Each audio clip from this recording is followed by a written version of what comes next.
Digital distribution has opened avenues for many indie developers to get their work in the hands of potential fans. For one, it's much more accessible than having to consider the cost of printing physical media, contending with minimum quantity restrictions, and finding a retailer willing to put your product on their shelves. I mean, those facts alone could be discouraging for an up-and-coming developer. However, in the last 10 to 15 years, the indie scene has been booming, and it's all thanks to the shift in how games are distributed. Now, because of the opportunities indies are able to take advantage of, we as fans are able to take advantage of the unique and often stellar products born from it. Including the latest and greatest title from Team Ladybug, based in one of the most prolific doujin universes, Touhou Luna Nights. For those who are unfamiliar, doujin is typically used in Japan to describe a self-published body of work produced by amateur creators, fans, or even professionals. Which doesn't sound out of the ordinary these days, but the Touhou project in particular has always intrigued me. That's because it's been going strong since the mid-90s and was started by the one-man team, Team Shanghai Alice, on the NEC PC 9800. Oh, and their primary focus was on bullet hell shoot-em-ups. What makes the Touhou project so prominent with the doujin scene, however, is the fact that Team Shanghai Alice themselves have not enforced many restrictions on how and when you can use their IP, characters, and settings.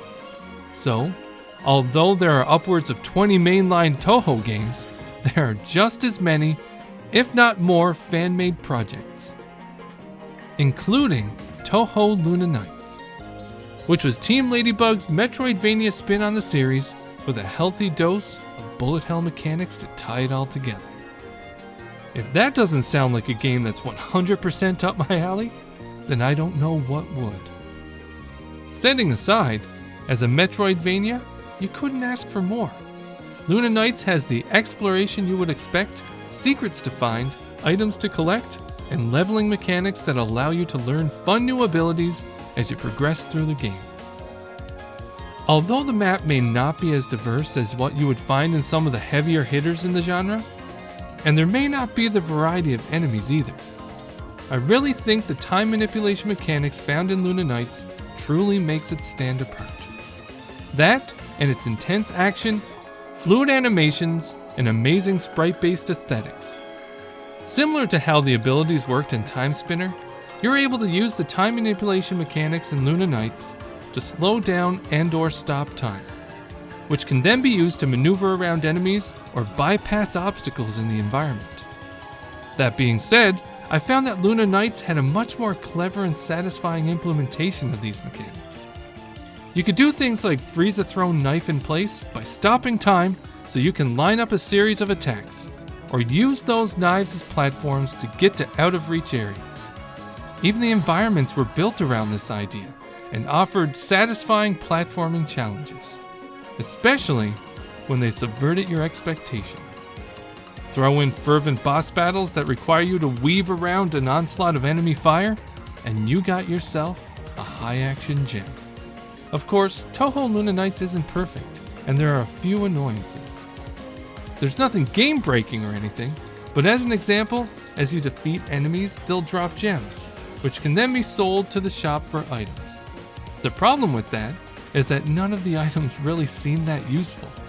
I mean, you can get things like healing items and upgrades to the number of knives you can shoot at a time while time is stopped, or the amount of time you have when you stop time, but they never seem necessary. Then and they were super expensive, so it would take you quite a bit of grinding before you could even buy them.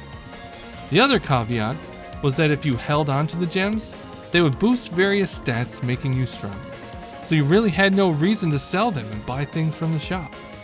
I will say though, that I kind of like the idea of weighing the benefits of holding onto your gems versus selling them and buying items.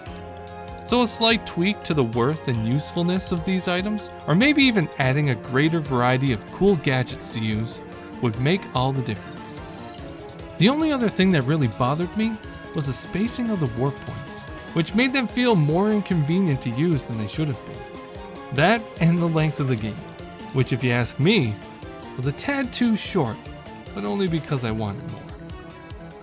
Truly, my complaints are superficial, and things that could easily be fixed or improved upon in a sequel. I say that because when it came to everything else, Luna Nights was an absolute hit. The graphics were a perfect mix of modern and classic, the anime-esque story was the right kind of bizarre and self-serious, and the time manipulation mechanics, mixed with the Metroidvania-style exploration, were satisfying and fun.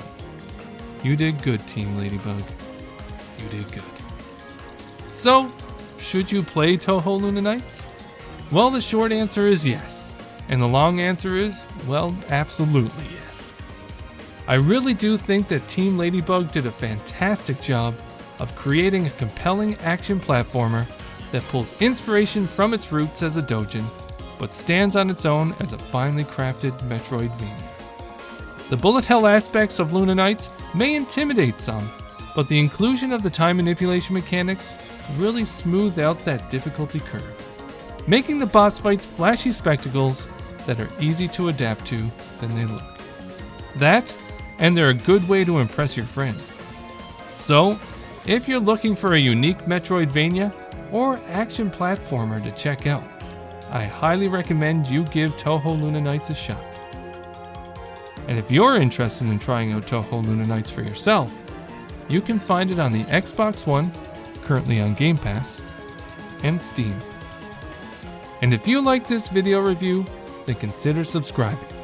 With an ever-growing backlog, there's many more to come.